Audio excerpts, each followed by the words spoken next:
안녕하세요. 오늘은 크라우치 게이트에 대해서 설명을 하도록 하겠습니다. 크라우치 게이트는 우리가 이제 한글로는 웅크림 보행이라고 이 얘기를 합니다. 그래서 무릎을 구부리고 걷는 거를 되게 이제 통칭을 하는데요. 선생님들이 이제 무릎을 구부리고 이제 걸어보면 우리 흔히 오리걸음이라고 하죠. 걸어보면 걷는 게 굉장히 힘든 것을 알 수 있습니다. 오리걸음 하게 되면 보면 무릎은 구부러져 있고 앵클은 도지 플렉션 돼 있고 그리고 힙도 플렉션 돼 있죠. 이렇게 이제 걷는 것을 크라우치 게이트라고 합니다. 이제 우리가 뭐 크라우치 게이트를 오리걸음 걸으면 걸을 수 있죠. 근데 이제 뇌성마비 환자들은 이렇게 걸을 수밖에 없는 경우가 있습니다. 그러면 굉장히 걷는 게 힘들겠죠. 한번 봐볼까요? 그래서 이게 이제 스파스틱 다이플레이저 환자인데 무릎을 이제 구, 구부리고 이제 걷고 있어요. 이런 건 이제 크라우치 게이트라고 해요. 그래서 이제 크라우치 게이트를 이제 이해를 할 때 우리가 하나 이해해야 될 개념이 이제 그라운드 리액션 포스라는 게 있어요. 지면 반발력이라고 해요. 우리가 그 몸 무게 중심이 있을 거잖아요. 무게 중심이 있고 그리고 어, 지면에 발을 닿게 하고 있으면 무게 중심에서 발이 닿는 곳으로 무게 중심 이게 힘이 가해지겠죠. 그런 벡터가 있겠죠. 어, 그래서 이제 그거에 이제 반대 벡터를 거꾸로 생각했을 때 지면에서 우리를 밀어내는 힘이 사실 그러면 그, 그, 그 방향만 반대면 그렇게 만들 수 있겠죠? 그런 거를 우리가 개념적으로 지면 반발력이라고 해요. 우리 체중에 의해서 생기는 그 중력에 의해서 우리 저기 지구 중심 쪽으로 가는 그런 벡터의 이제 반대 방향의 벡터라고 반작용으로 있는 벡터다 이렇게 생각을 하시면 돼요. 지면 반발력은. 그래서 이제 지면 반발력은 당연히 이제 발이 닿는 데서부터 체중이 있는 쪽으로 반발력이 있겠죠. 그렇게 생각을 하시면 됩니다.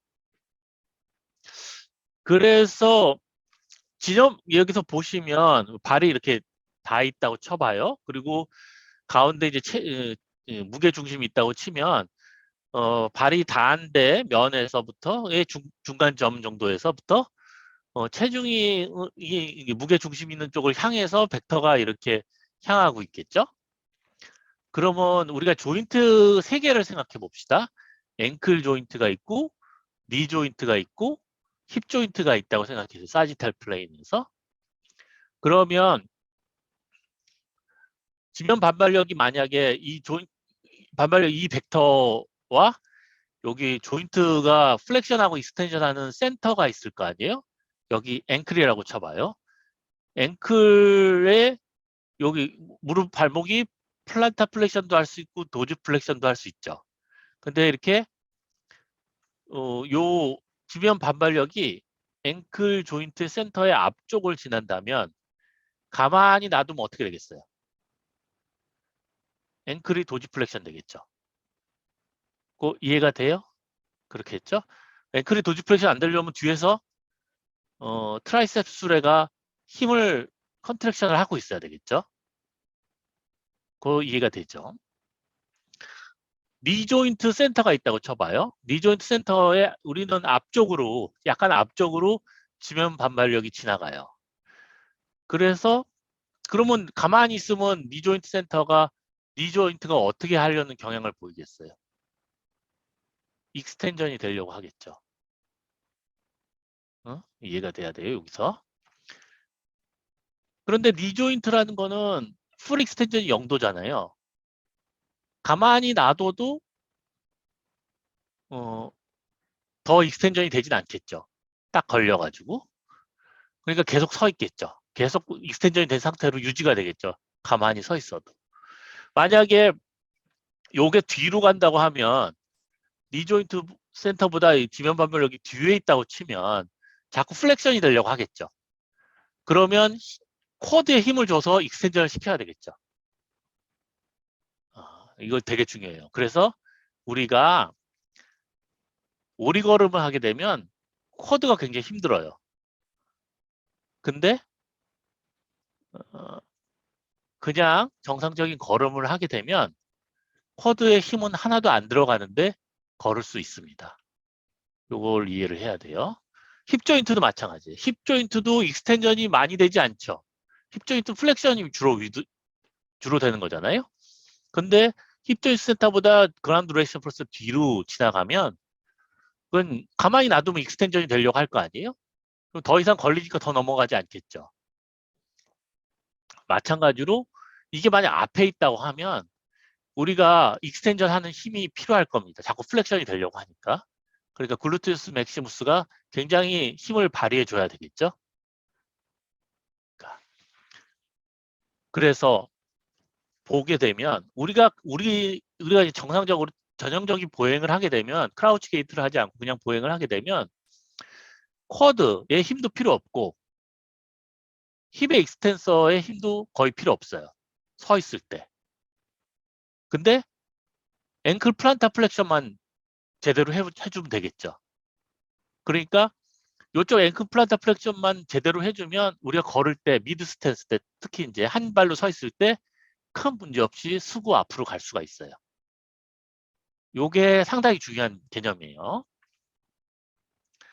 그래서 이거는 이제 게이트 랩에서 보는 건데 그때 이제 이 그라운드 리액션 폴스가 미드 스탠스 때 리조인트보다 약간 앞쪽으로 가는 거를 이제 확인하실 수 있어요. 이거 보이죠? 여기 이제 그라운드 리액션 폴스가 여기 지금 요 폴스 플레이트에 요 화살표로 이렇게 표시가 되는데 요게 니 조인트 약간 앞쪽으로 가는 걸 볼 수 있죠. 그러니까 우리가 니 익스텐서 없이도 니의 익스텐션을 유지를 할 수가 있습니다. 그래서 이런 거를 뭐라고 그러냐면 앵클 플란타 플렉션 니 익스텐션 커플이에요. 그래서 이제 근데 그러니까 요걸 유지하기 위해서 필요한 건 앵클 플란타 플렉션밖에 필요 없어요. 솔리오스가 잡아주기만 하면 무릎은 자동적으로 펴져요. 이것만 잡아주면 그라운드 리액션 포스가 네 앞으로 가가지고 네가 익스텐전이 돼요.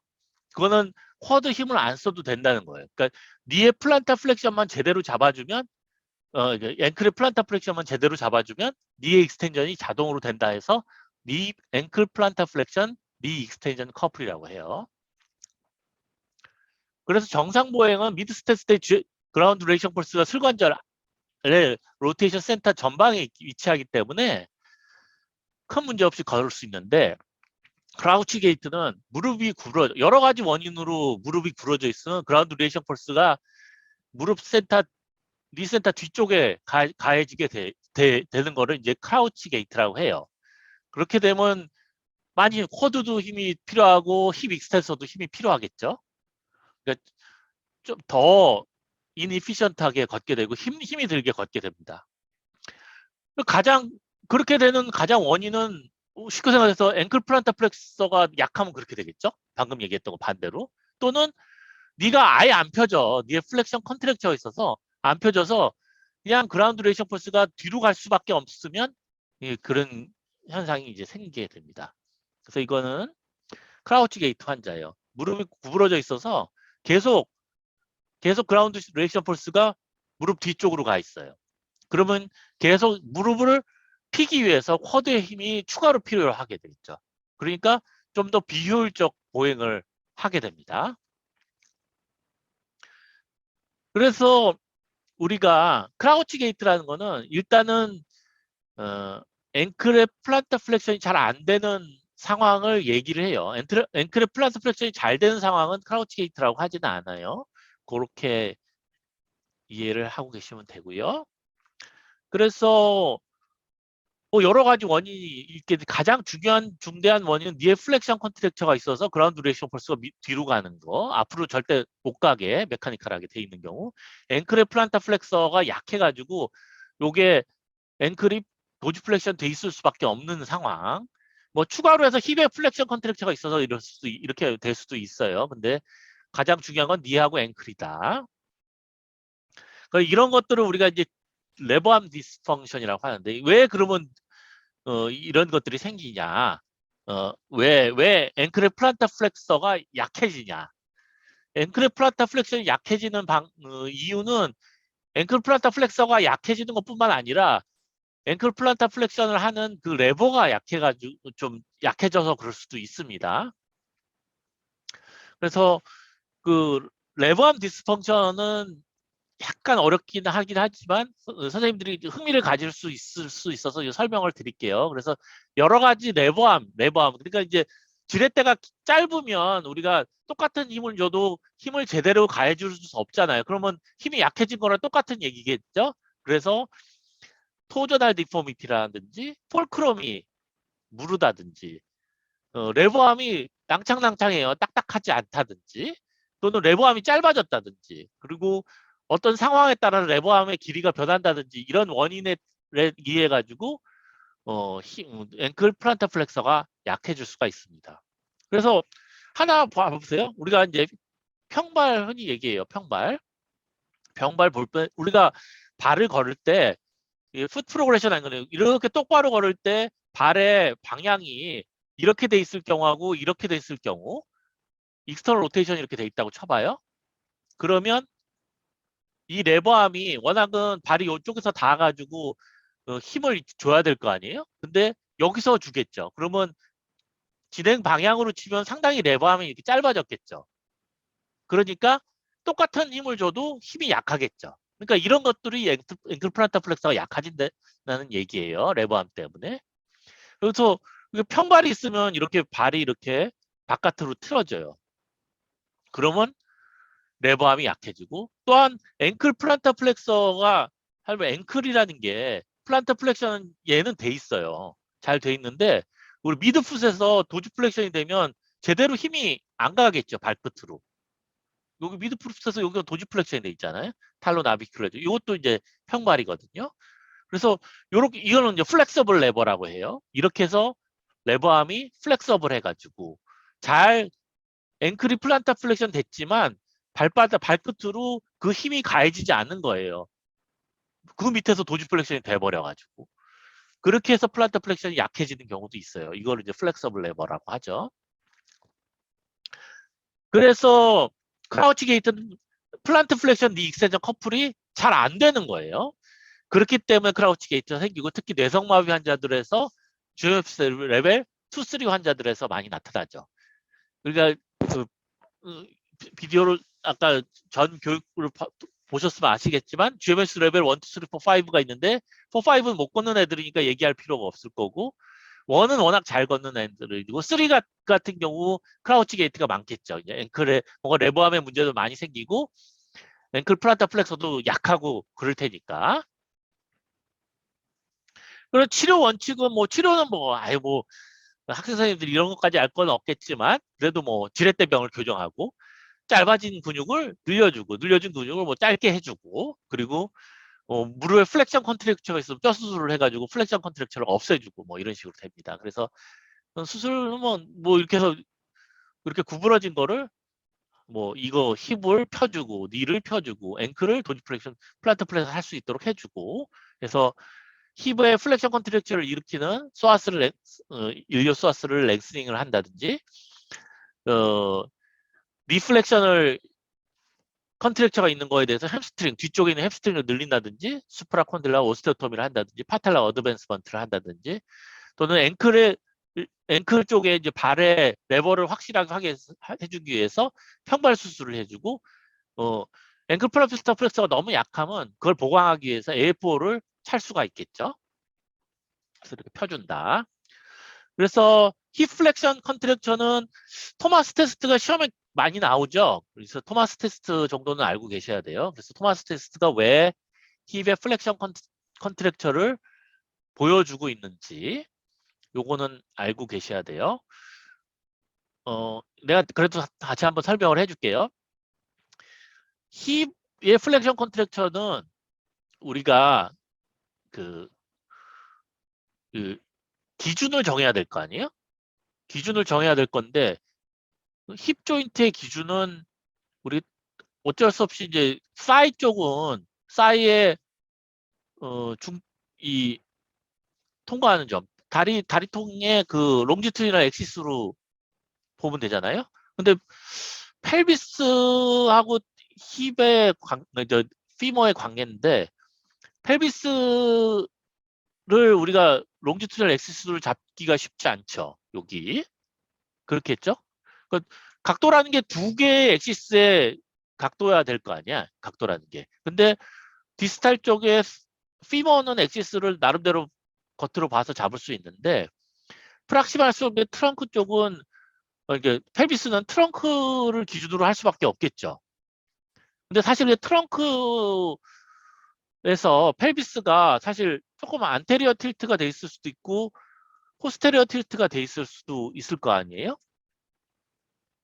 그래서 만약에 트렁크에서 펠비스의 틸트는 이렇게 조금은 움직이는데 우리가 겉으로 봐서는 이게 정말 틸트가 돼 있는지 안 되는지 이제 알 수가 잘 없어요. 그냥 그게 문제예요. 그래서 힙의 플렉션 컨트랙처가 있는 환자도 그냥 눕혀놓으면 쫙 펴져요. 쫙 펴지는데 왜 쫙 펴지냐 하면 이 펠비스가 포스테리어 틸트가 돼가지고 쫙 펴지는 거예요. 그러니까 그럼 펠비스를 딱 포스테리어 틸트 안 되게 잡아줘야 될 거 아니에요. 그렇게 하기 위해서 반대쪽 다리를 구부려가지고 요 펠비스의 뉴트럴 상태를 유지를 하는 거예요.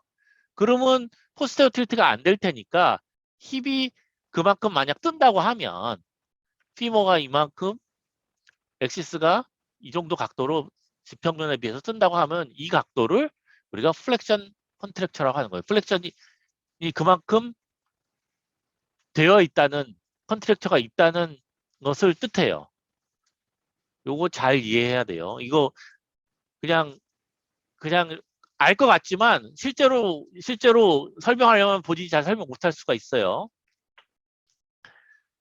더 직관적으로 하려면 이게 이제 엎드려서 보면 돼요. 엎드려서 펠비스를 뉴트럴 상태로 자기가 잡고 힙을 플렉션 익스텐션 시켜보는 거예요. 그래서 익스텐션이 안 되면 여기서 익스텐션 하려고 할 때 힙이 익스텐션 안 되고 펠비스는 여기서 펠비스를 잡고 있으면 펠비스는 움직이지 말아야 될 거 아니에요.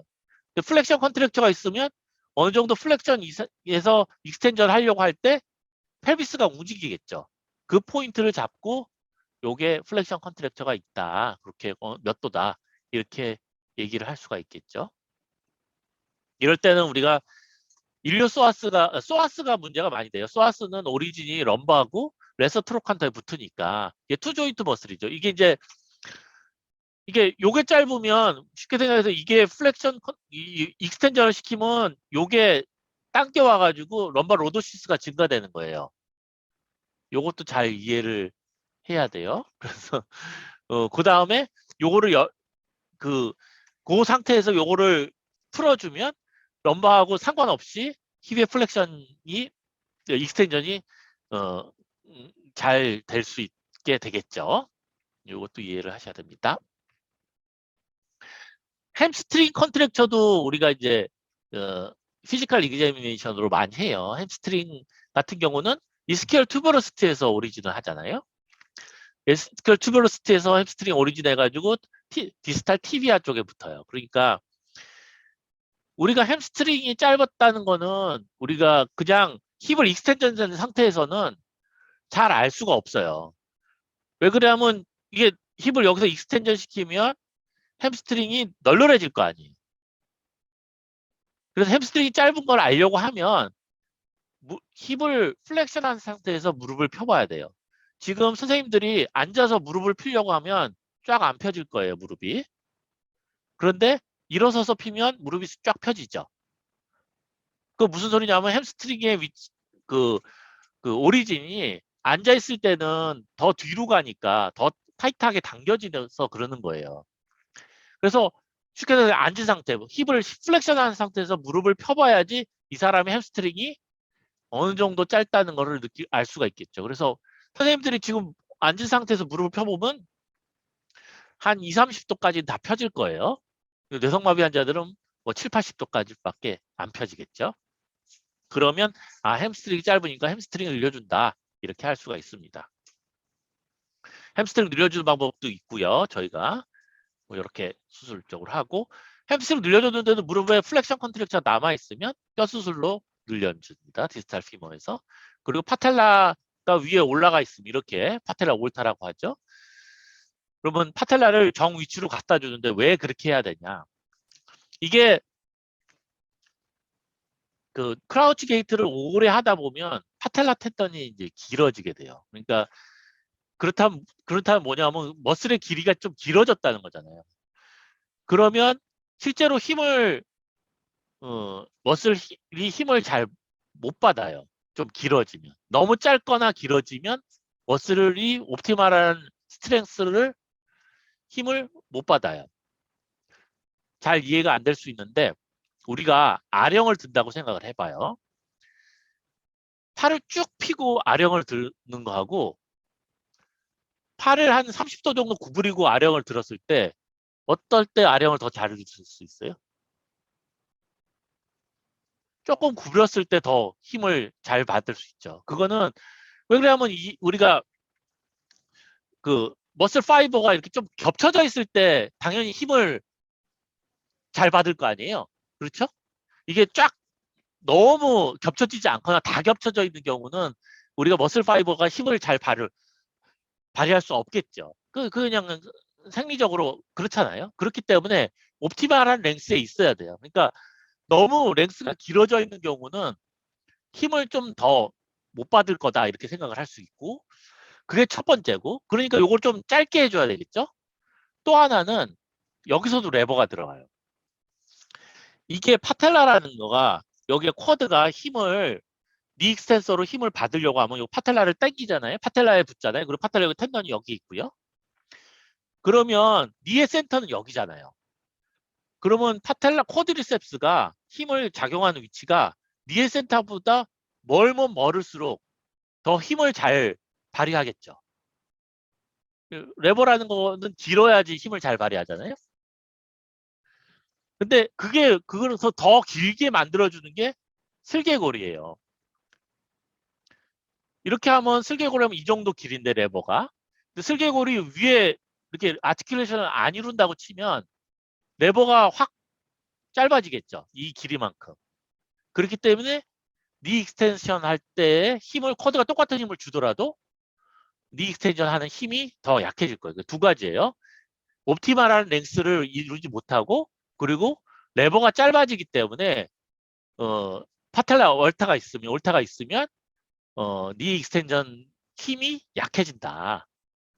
요것도 이제 그래서 니 익스텐션 힘을 더 강하게 해주려면 도움이 되게 하려면 요 레버암을 파텔라 텐더를 짧게 해서 레버암을 회복시켜줘야 된다. 그래서 실제로 파텔라 텐더를 짧게 해주는 수술이 있습니다. 그래서 이렇게 아예 뼈 자체를 이동을 시켜가지고 요 위치를 아까 위에 있던 걸 아래로 다 내렸죠. 이렇게 수술을 해요. 아까 말했듯이 레버암이 안 좋은 그런 플라노 발구스에 대해서도 평발에 대해서도 수술해서 레버암을 리스토어 해줍니다. 그리고 이런 보조기 같은 걸 착용하게 하고요. 그래서 아까 그 환자를 볼까요? 지금 보니까 좀 더 보이지 않은 만큼 보여요. 이게 익스터널 로테이션 돼 있죠.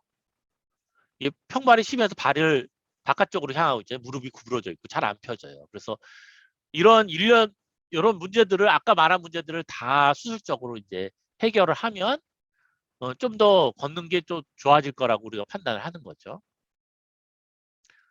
보면 아까 봤듯이 이제 팔자걸음이 많이 없어졌죠. 그리고 무릎도 쫙쫙 펴지고요. 걷는 게 훨씬 그 전에 비해서는 부드러워지고 좀 더 이피션트하게 이제 걷게 되죠. 그래서 이렇게 해서 수술적으로 치료를 해가지고 이렇게 걷게 할 수 있다. 예. 예, 감사합니다.